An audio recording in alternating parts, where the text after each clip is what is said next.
Halo semua, salam sejahtera Malaysia. Selamat datang ke channel Fels Lifestyle. Saudara-saudara, satu lagi isu berkaitan dengan rasuah yang berlaku di Malaysia. Banyak saja pendedahan SPRM yang mengejutkan ramai. Setelah Datuk Seri Anwar Ibrahim menjadi Perdana Menteri, ada saja pendedahan demi pendedahan daripada SPRM. Ada saja sindiket ataupun gejala rasuah yang ditumpaskan. Hari ini saudara-saudara, tangkapan yang mengejutkan. Dalam sebuah artikel daripada Astro Awani, VLN, penguat kuasa antara dua ditahan, terima rasuah lebih RM100 juta. Nah, jumlah RM100 juta ini bukan jumlah yang sedikit. Dalam artikel ini, seorang pegawai penguat kuasa yang pernah bertugas di Suruhanjaya Tinggi Bangladesh antara dua individu ditahan kerana disyaki menerima rasuah dianggarkan lebih RM100 juta sejak 2021. Sumber berkata, pegawai penguat kuasa itu dipercayai menerima rasuah bagi meluluskan permohonan visa oleh warga Bangladesh memasuki Malaysia yang kononnya untuk tujuan melancong. Hasil siasatan mendapati, pegawai itu dipercayai bersubahat dengan agensi pekerjaan di Bangladesh dan Malaysia dengan sengaja menyalahgunakan visa luar negara VLN, membawa masuk rakyat Bangladesh untuk bekerja di Malaysia sejak 2021. Nah, saudara-saudara, bagi saya ini pasti satu tangkapan yang mengejutkan ramai, terutamanya kepimpinan politik di Malaysia dan juga rakyat Malaysia. Dalam artikel ini, selain itu, siasatan juga mendapati pegawai itu dipercayai menerima bayaran sekitar RM1363 US 300 ke RM2,272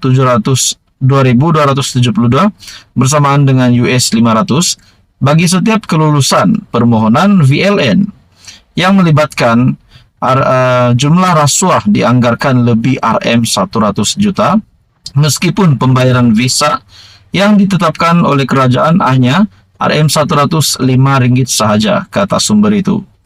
Susulan itu, SPRM, Suruhanjaya Pencegahan Rasuah Malaysia, menahan seorang lagi individu dipercayai pengarah urusan syarikat pembekal tenaga kerja yang disyaki bersekongkol dengan pegawai penguat kuasa terbabit.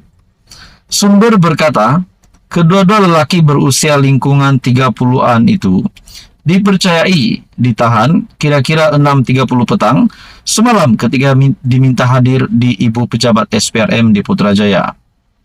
Pegawai penguat kuasa yang ditahan itu merupakan pegawai agensi penguat kuasa ketiga yang ditahan untuk membantu siasatan OPTAKA yang dilancarkan April lepas oleh bahagian pencegahan pengubahan wang haram SPRM dengan kerjasama Jabatan Imigresen.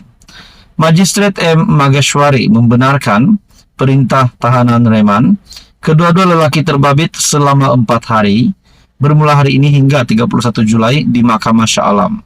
Sementara itu, Ketua Pesuruhjaya SPRM Tan Sri Azam Baki ketika dihubungi mengesahkan penahanan kedua-dua lelaki tersebut. Nah, artikel ini pada 28 Julai bertajuk penguat kuasa antara dua ditahan terima rasuah lebih RM100 juta. Bagi saya ini satu tanggapan yang mengejutkan ramai, mungkin kepada kepimpinan politik di Malaysia. Apa komen Anda saudara-saudara? Teruskan bersama di dalam channel ini untuk info yang seterusnya. Mohon bantu channel ini dengan menekan butang like, share, dan subscribe. Halo semua, salam sejahtera Malaysia. Selamat datang ke channel Fels Lifestyle. Untuk Anda bapak semua, baru-baru ini Perdana Menteri dengan sebuah lagi pendedahan. Ini adalah berkaitan dengan dana RM38 juta untuk membaiki Seri Perdana.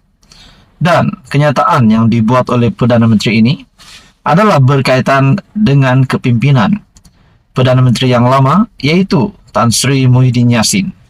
Saudara-saudara, dalam pendedahan Datuk Seri Anwar Ibrahim ini, jelas menampakkan bahawa kepentingan apa yang diutamakan Datuk Tan Sri Muhyiddin Yassin sebagai Perdana Menteri seolah-olah tidak benar. Dalam pendedahan RM38 juta baiki Seri Perdana yang memang dah cantik, kata Anwar Ibrahim. Satu artikel daripada Astro Awani, Datuk Seri Anwar Ibrahim mendakwa Tan Sri Muhyiddin Yassin ketika menjadi Perdana Menteri telah memberikan keutamaan kepada perkara yang salah. Perdana Menteri berkata, antara tindakan yang diambil oleh Muhyiddin adalah membaiki kompleks Seri Perdana di Putrajaya, walaupun kediaman rasmi Perdana Menteri itu didakwa masih dalam keadaan cantik. Nah, saudara-saudara, persoalan yang timbul dari ramai orang setelah mengetahui perkara ini, adakah RM38 juta itu habis untuk semuanya habis untuk membaiki Seri Perdana ataupun kediaman rasmi Perdana Menteri, ataupun RM38 juta itu ada beberapa ratus mungkin yang digunakan untuk bukan sepenuhnya untuk membaiki Seri Perdana. Nah, itu menjadi persoalan. Dalam pendedahan Perdana Menteri, susulan proses tersebut, Anwar berkata, dianggarkan RM38 juta dibelanjakan, yang sepatutnya peruntukan tersebut boleh digunakan untuk membantu golongan yang kurang berkemampuan. Seri Perdana memang macam istana. Tahu tak berapa dia kos perbaiki? RM38 juta. Sekarang diam. Di mana ustaz pas? Coba beritahu saya, antara orang tak cukup makan, orang tak ada kerja, orang kurang upaya, orang miskin, kamu pilih RM38 juta untuk buat rumah. Apa jenis manusia? Bercakap bukan main. Katanya ketika berucap semasa program ceramah arus merah kuning di Subang Bestari pada Sabtu malam. Jelas pengerusi PH. Beliau bersedia membawa anak-anak muda untuk melihat sendiri keadaan kompleks Seri Perdana itu jika ada yang masih tak faham. Kamu anak muda, kerja pun tidak. Orang bagi RM RM1, kerja kamu maki orang. Buat apa? Kerja pun tak ada. RM38 juta baiki rumah Perdana Menteri yang memang dah cantik. Tukar kapet RM80.000. Tukar lukisan cantik-cantik. Tukar lagi syarikat. Tahulah anak pinak pun nak campur.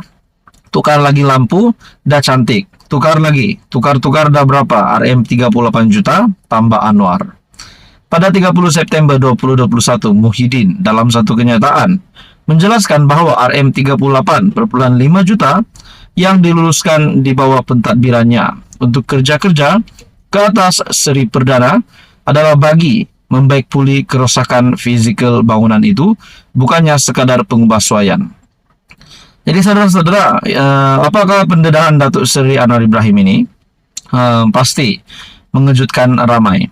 Sementara itu, Perdana Menteri pada ketika itu, Datuk Seri Ismail Sabri Yaakob pada 28 September 2021 berkata, pengubahsuaian Seri Perdana dibuat selepas mengambil kira faktor keselamatan selain memastikan image negara dalam menyambut tetamu utama negara.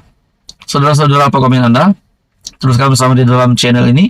Untuk info yang seterusnya, mohon bantu channel ini dengan menekan butang like, share, dan subscribe.